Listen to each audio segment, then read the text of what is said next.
Bonjour à tous, nous sommes Stéphanie et Aurélie, deux Viennoises, deux femmes qui avaient envie de mettre les femmes à l'honneur en ce début mars. Des mères, des sportives, des chefs d'entreprise, des jeunes, des moins jeunes, qui ont toutes quelque chose à raconter, une histoire à partager, des combats à mener. Nous les avons toutes réunies autour d'un bon repas que nous avons partagé il y a quelques semaines, une journée riche en émotions et en partage. Et cette semaine, vous allez les découvrir comme nous les avons découvertes, sans filtre et avec leur vision de la femme. Place tout de suite à votre épisode de Paroles de femmes. Elle a appris qu'elle était atteinte de la maladie de Parkinson alors qu'elle n'avait que 34 ans. Oui, cette maladie qui, dans l'inconscient collectif, ne touche que les personnes âgées. Et pourtant, Élodie Garcès l'a connue jeune, alors qu'elle travaillait dans une parfumerie à Vienne et vivait une vie active et insouciante. Depuis, elle se bat pour changer le regard des gens, pour abattre les a priori sur cette maladie et pour que son fils de 7 ans continue à être fier de sa maman. Après des années de honte, elle a décidé de sortir de l'ombre pour raconter son histoire de femme atteinte de la maladie de Parkinson.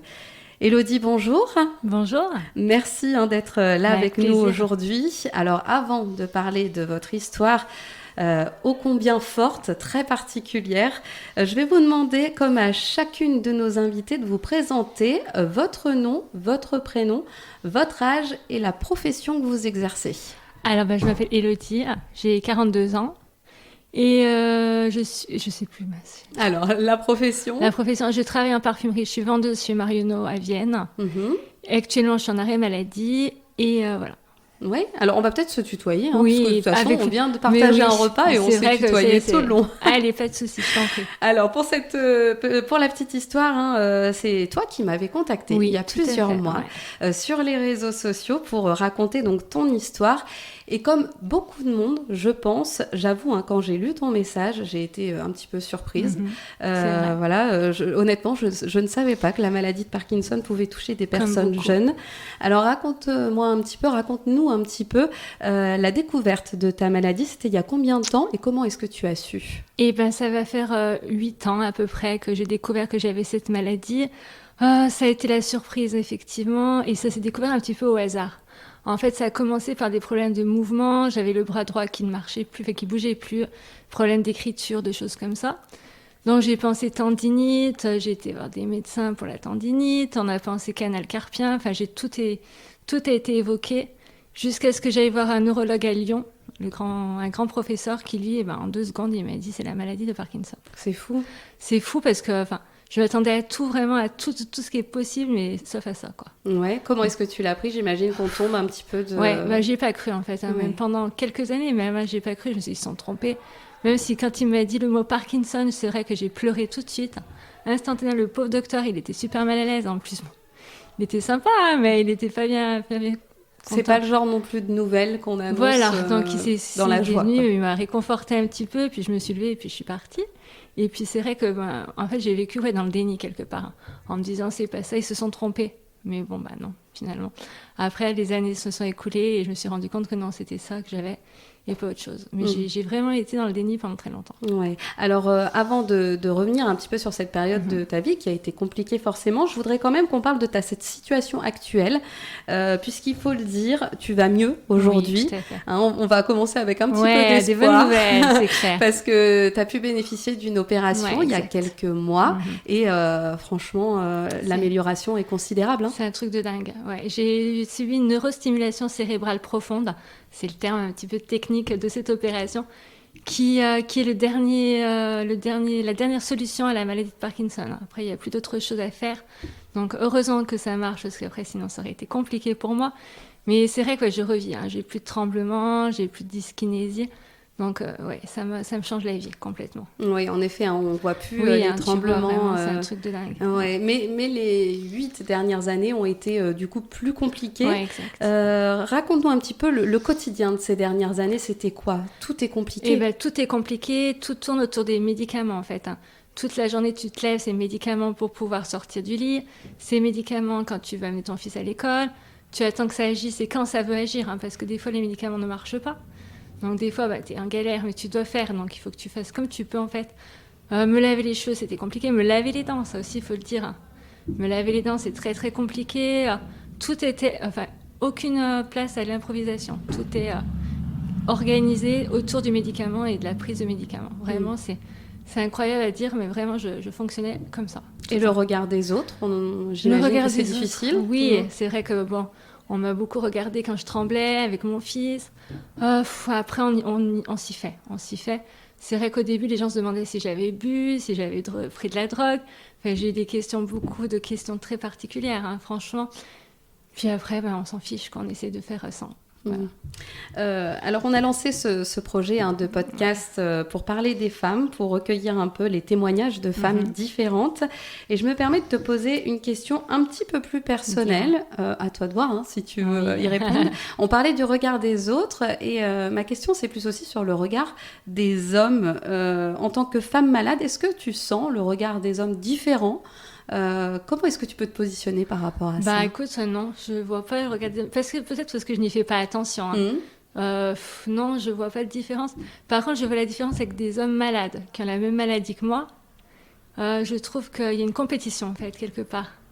Compétition, les hommes malades sont plus malades que nous les femmes en fait, si tu veux. Hein. Moi, je suis malade, mais moi, je suis plus malade que toi. Donc j'ai souvent ça où j'ai des messages de gens qui me disaient oui, t'as pas Parkinson toi parce que tu en parles sur les réseaux, tu danses, tu fais des choses drôles. Comme s'il y avait une compétition pour la maladie. Il y a beaucoup d'hommes qui sont vraiment là-dessus. Parce que on va dire, les hommes dès qu'ils sont malades, voilà. Donc là, c'est exactement ça. Je trouve une compétition, mais sinon, j'ai pas plus que ça. Alors, tu es aussi maman donc, d'un petit garçon de 7 ans. Est-ce qu'il est conscient de ta maladie? Complètement. Mais il est conscient. Puis, il me pose beaucoup de questions. D'ailleurs, il m'a posé une question hier. Vraiment, j'ai même pas su quoi lui répondre tellement des fois, il me prend un dépourvu. Il me dit, maman, comment ça s'attrape la parkie? Parce que lui, il appelle ça la parkie. Et c'est vrai que, on a regardé un dessin animé qui en parle. Mais il s'intéresse beaucoup, il en parle beaucoup. Et puis, alors je sais pas des fois parce que je pense que quelque part, il en a un petit peu honte aussi, quoi. Parce que avant je tremblais beaucoup, ses copains devaient lui dire des choses. Mais ouais. Il y a un âge où ça commence peut-être à être compliqué. Mais on essaie vraiment, moi je lui en parle ouvertement depuis le début.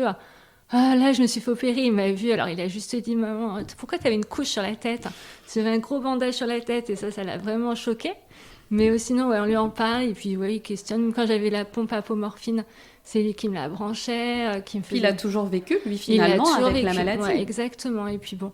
Puis par contre, dès qu'il voit quelqu'un qui tremble, il a Parkinson, quoi. Maman, nous, le chien, on a un chien, nous, qui tremble parce qu'elle a froid. Il dit, maman, regarde le chien, elle a la parkie. Mais voilà, il est super, et puis franchement, j'ai la chance d'avoir un petit garçon qui est attentionné, quoi. Vraiment, il me demande toujours si je vais bien, il est vraiment très bienveillant. Est-ce que tu as l'impression d'être une maman différente, du coup? Oui, complètement. Ouais. Complètement. Moi, maintenant, je me rattrape un petit peu, mais du début qu'il est né, j'étais déjà malade, donc déjà, tu te sens différente parce que tu as le regard des autres. Encore le regard des autres, je sais, on en parle tout le temps. Mais tu lui donnes à manger, tu trembles, les gens regardent. Tu le portes, tu trembles, les gens regardent. Après, il grandit à l'école, les gens te regardent.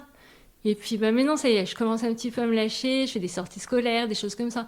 Mais avant, non, je ne faisais pas tout ça. Et est-ce qu'il y a aussi une réflexion sur l'avenir, puisque, il faut le préciser, la maladie de Parkinson ne se guérit pas pour l'instant, bien sûr. Ouais, c'est sûr. On espère de l'amélioration, et je pense que la recherche est à fond sur le sujet. Elle avance normalement. Elle avance, mais comment est-ce que tu appréhendes l'avenir avec un petit garçon aussi Je vais être franche avec toi, j'y pense pas. Ouais. En fait, c'est un truc de fou. On me le demande beaucoup, ça, parce que c'est une maladie qui est dégénérative, donc ça va pas aller en s'améliorant, même avec l'opération, je sais que ça va évoluer, mais j'y pense pas. J'y pense pas. Je sais pas si c'est du déni ou si c'est peut-être une façon de se défendre. Je me dis, on verra.